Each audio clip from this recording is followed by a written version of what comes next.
Η εποχή της αρχές του 20ου αιώνα ήταν εποχές δύσκολες ούτως ή άλλως για τις γυναίκες ιδιαίτερα, αλλά πολύ πιο δύσκολες για τις μετανάστριες. Όμορφη και αγνή Ισπανιδούλα, με μόνο στολίδι τα μαύρα μάτια σου, ήρθες να δουλέψεις στην Αργεντινή για να στείλεις χρήματα στο χωριό. Μόνη και απροστάτευτη σε ξένη γη, ο κατηφορός σου ήταν γρήγορος.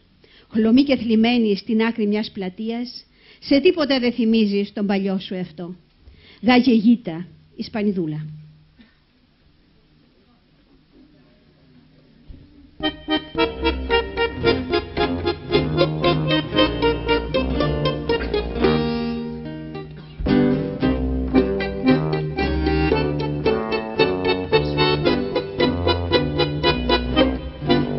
Galleguita, la divina, la que a la playa argentina llegó una tarde de abril, sin más prendas que sus ojos y sus negros ojos moros y su cuerpito gentil.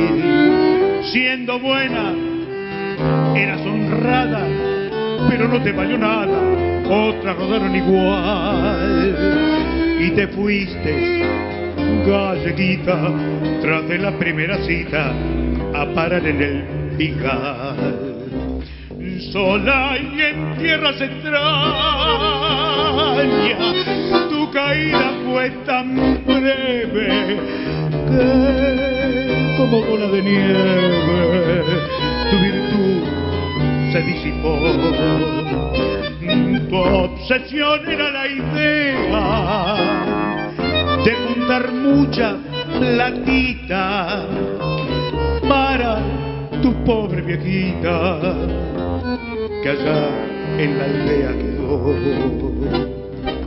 Pero un paisano malvado, loco por no haber logrado tus caricias y tu amor, ya perdida la esperanza, llegó a tu pueblo el traidor y destrozando la vida de tu viejita querida le contó tu perdición. Y así fue que el mes pasado te llegó un sobreenlutado que enlutó tu corazón. Y hoy te veo, galleguita, sentada triste y solita que en un rincón del Pigal, y la pena que te embarga claramente se retrata en tu palidez mortal. Tu tristeza es infinita ya, no sos la galleguita que llegó un día de abril, sin más prendas que tus ojos y sus bellos ojos moros,